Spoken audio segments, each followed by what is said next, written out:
Welcome. Did you see the news the other day? June 9th, 2022. How Texas heat wave will affect your electric bill. Hint, it's not going to be good. Hint, it isn't the heat wave that's causing your rates to go up. It's a good excuse, but it's not the reason. The Star Telegram continues.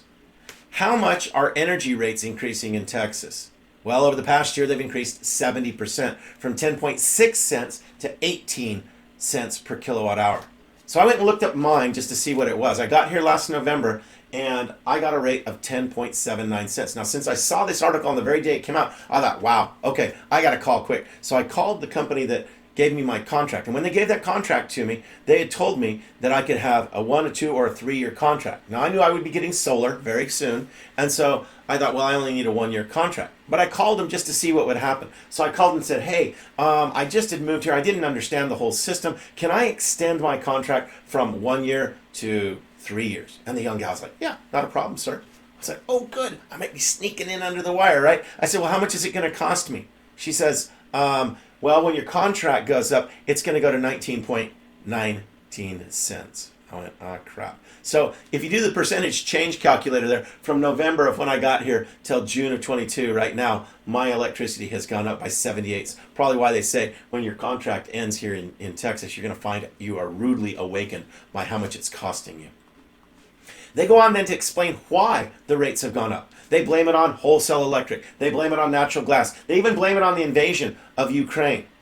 But then they say that that storm that we had last February caused several laws and regulations and market rules to be changed by none other than the Public Utility Commission of Texas.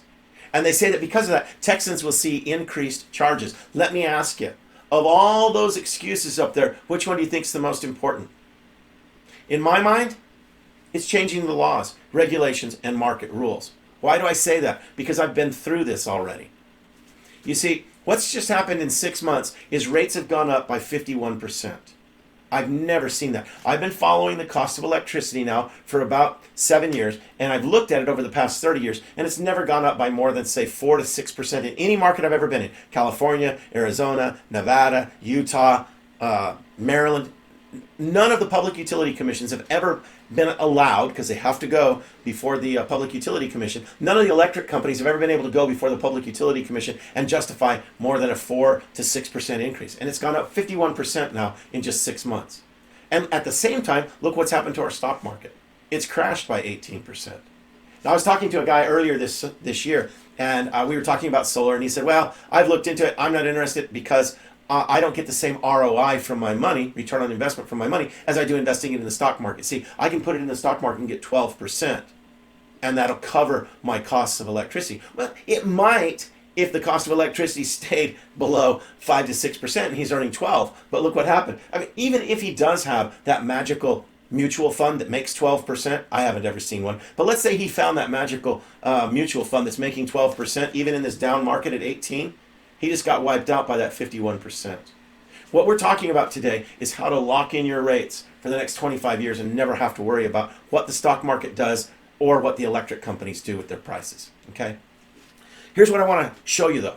When regulated monopolies cannot innovate their way out of a financial crisis, they litigate. How do I know this? Well, I used to be in telecommunications. I was a Marine, and I got my master's degree, my first master's degree in telecommunications, and then I got an MBA. And when I got out of the Marine Corps, I went to work for one of the baby bells. So let me explain to you what happened in the regulated monopoly space, both for telephone and for electric. I think what just happened in the telephone space over the last 30 years is what's happening today in electric. So bear with me as I kind of give you a little bit of a background, but I think that what you'll see is that these two paths parallel each other. So the current infrastructure, both the power infrastructure and the telephone infrastructure that we have, began because of the Great Depression. During the Great Depression, they passed what was called the Rural Electrification Act. And between 1928 and 41, what it did is it put money into giving people jobs and taking electrical wiring out to farms so that farmers could have electricity throughout the nation. Right? Then we went to World War II, and when we came back in 1949, they created what was called the National Rural Electric Cooperation Association. And that is where they started taking these small little regional telephone companies and merging them together. Long story short, with time, AT&T became our nation's telephone monopoly. Well, that all came to an end in 1984 because of a civil lawsuit. AT&T was broken up, and we created what were called the baby bells. Now, when I got out of the Marine Corps in 2000, I went to work for U.S. West as the vice president of research and development, running one of their labs back in Minneapolis. Okay. Since then, U.S. West has become Quest and then CenturyLink. So here's some of the names of the baby bells today, right? That's what they were on that map. This is what they are today. AT&T has bought back some of it. CenturyLink has one of them. Ameritech, Verizon, you'll recognize those names, okay?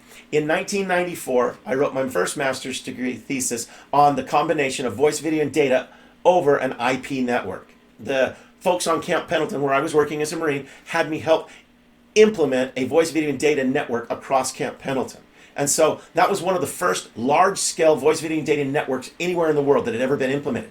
And because of that, that's why Quest hired me. They pulled me out of the Marine Corps. They made me an offer I couldn't refuse. I got out of the Marine Corps. And so I started doing the same thing for U.S. West. But guess what? Once we initiated it, they canked the program. Here's why. Here's what happened. What I wrote my thesis on, voice, video, and data over the same IP network, has now become what Gartner is calling meeting solutions.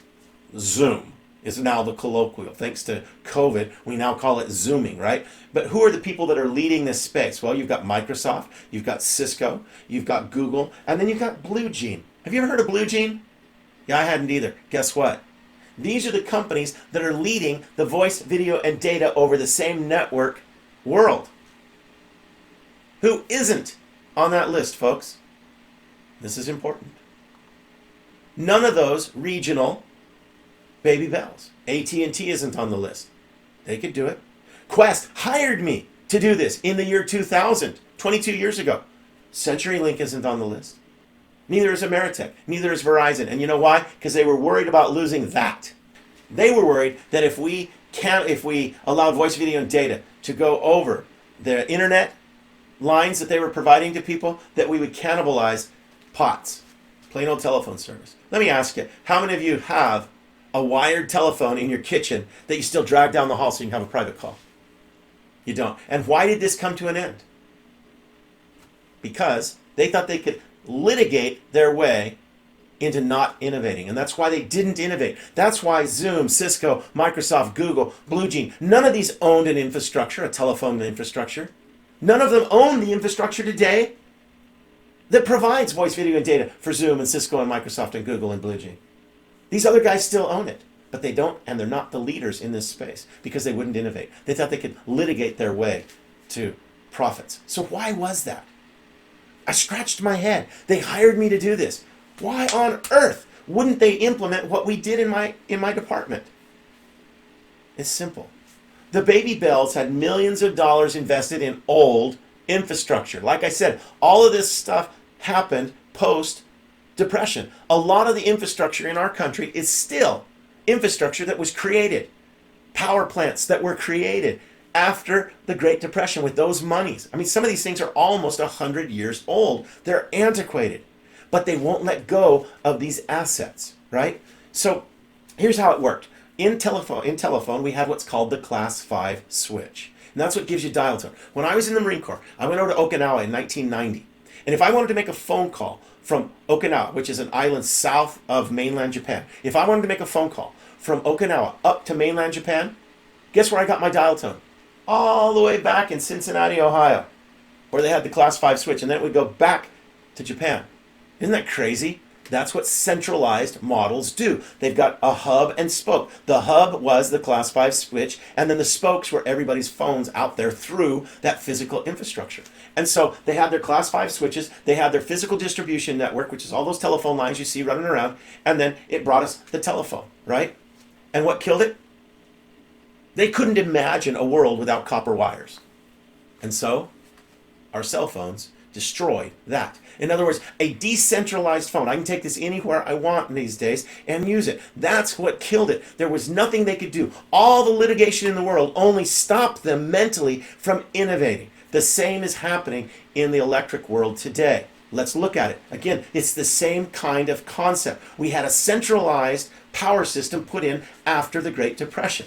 And so I like to call these the energy baby bells. And so today the energy baby bells are Duke, Exelon, PG&E, First Energy, NextEra, Encore, Southern Company. You get the idea. And what do they have?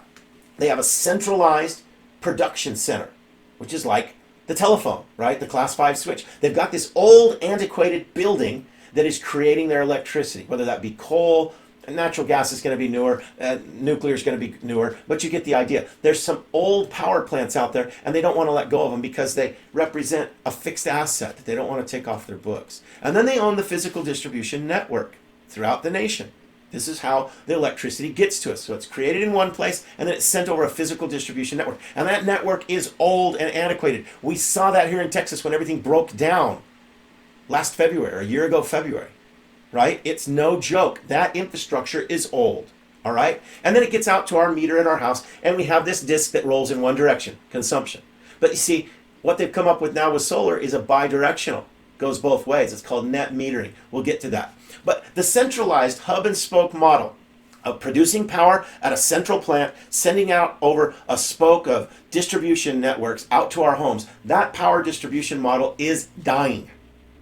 And there's nothing they can do about it except innovate. And they won't. They won't. In fact, I have been in many, many homes over the years selling solar. And I look people in the eyes and I say, who should be sitting right here in your living room talking to you about getting solar? And they look at me like I'm from another planet. What do you mean? Just what I said. Who should be sitting here right now saying, we want to install solar panels on your roof? And again, they don't get it. And I say, the electric company. They have the capital. They've got the resources. All they would need to do is the same thing that AT&T, Verizon, US West, CenturyLink should have done to get voice, video, and data into our hands. But they won't. All they would need to understand is that they're really in the game of energy and not in the game of old power plants. And they could say, you know what? We're going to put we're going to put these panels on your roof. We're going to do it for free. We're going to install it for free, but you're going to pay us for the electricity that it produces. They could do the exact same thing with a power purchase agreement that Solar City and Sunrun and Vivint Solar all did 7-8 years ago. They could have put those panels on people's homes and just charged them for the electricity. They could still do it, but they won't. Even if they see this video, they won't. Because they will not innovate. They would rather die litigating. And that's what they're going to do. So again, the 70% increase in your bill is because they've litigated their way out, for the moment, of a problem called net metering. That's all they've done. Let me explain to you how that works. So what happened here in Texas is because there is no net metering, we are a deregulated market. So again, that production, that distribution, and that consumption are broken into 3 separate parts. And who is in charge, who's left in charge of deciding what we will pay for electricity are the chief financial officers for these electric companies. As I said, when regulated monopolies cannot or will not innovate, they litigate. And that's what they've done. They've litigated away net metering, and that's why they can raise our prices. So the laws and regulations and market rules that article talked about that were passed by Texas Public Utility Commission gave the chief financial officers, all those little foxes there guarding the buyback henhouse, it gave them the right to raise our prices without any specific oversight of the Public Utility Commission. I guess they still have oversight, but without any specific permission from the Public Utility Commission. Okay? How does this work? It's deregulated, right? So we have these electric baby bells, Duke, I already mentioned, and they're going to die. And they're going to die because of solar. Because solar is destroying this centralized model. So I want you to understand something here. I'm going to talk about deregulation and decentralization. These are not the same things. Deregulation has given these folks the breather that says, okay, we can get rid of net metering, we can raise our prices, and we can be profitable without innovating. Okay? But centralization or decentralization of the power grid has nothing to do with regulation. It was coming anyhow. They were going to die, just like voice, video, and data over the same infrastructure that we have our POTS infrastructure on, but at a lower rate and with more services, was going to take over the telephone world. And the same thing is happening now. We are going to decentralize power regardless of whether we're regulated or deregulated. And I'm going to show you how this is happening and what we're going to do. So decentralized power means that rooftop solar is like this. You own your decentralized power station. You own the entire system, right? You own the production. What's the production? Your panels. What's the distribution? What do you think distribution costs are? Distribution costs right now on my bill are nearly 40% of my entire bill. What's the distribution cost to take the power off of your panels and move it down to your main breaker? Oh, it was probably $50 worth of wire. And then it just sits there and does its job. Self-consumption is all up to you. Now, storage. Why did we have net metering? Why have they litigated away net metering? Because we overproduce in the summer, we overproduce during the day, and we underproduce during the winter, and we underproduce obviously at night. And we had to have a place to store that overproduction. And when this whole thing began, this net metering thing began, the storage, because batteries were so expensive, happened to be the network, right? So our storage, you have to have storage with the system, and it either becomes the grid storage. It really just means they move it down the street to your neighbor's house and then sell it to somebody else, or you have your own battery, okay? I saw this the other day on Facebook. Somebody was posting this about houses, and it says, you need to realize that you are buying a home no matter what.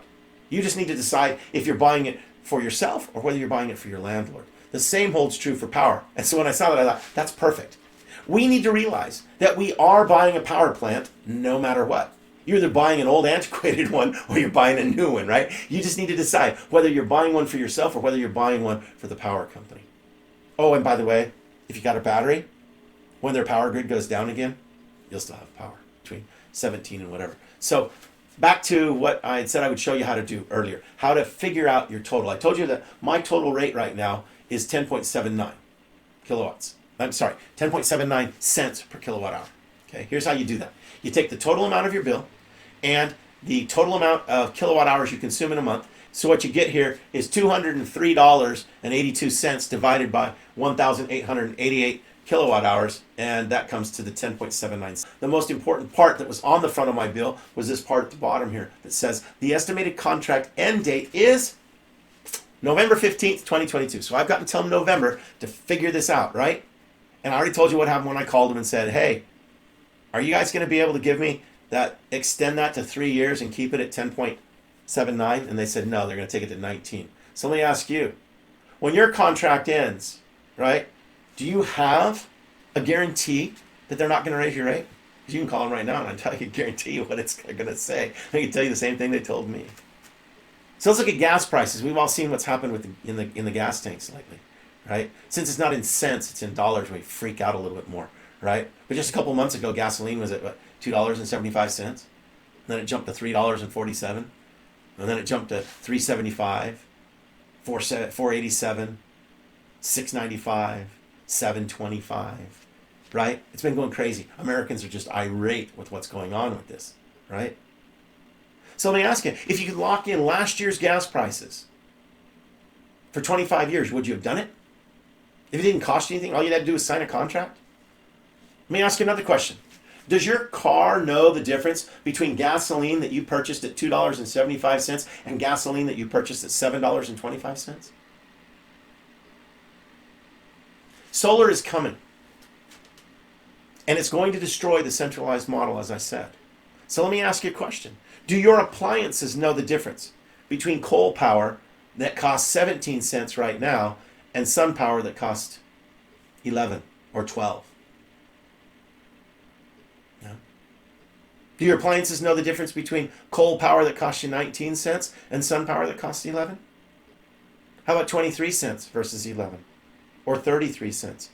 Do your appliances know how much you're spending on your electric bill? They don't. So let me ask you the question. If you could lock in today's electric prices for the next 25 years, would you just get solar?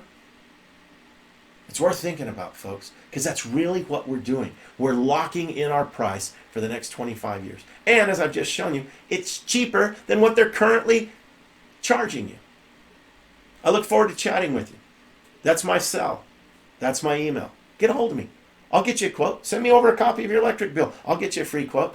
We'll talk over the phone. I'm not going to have to come to your home and bug you, or I can if you want. Doesn't matter to me. I'd love to serve you. I'd love to help you. Just get solar so that you and your family have personal energy independence, because that's what this is all about. We hear this all the time. America needs to be energy independent. Well, so do we as individuals, and it starts with us today. I was listening to somebody that has a show down in Austin today, and the guest said, we need to quit spending our money on these huge monopolies, oligopolies, these huge companies that are controlling our lives. We need to start doing it we need to start buying in the farmers markets and going out and having local banks help us instead of big, huge national banks. That was the whole thing that she was saying. And I thought, what better way to avoid the crises that are coming in this country than to have solar on my house and be personal energy independent. Let me help you. Thank you.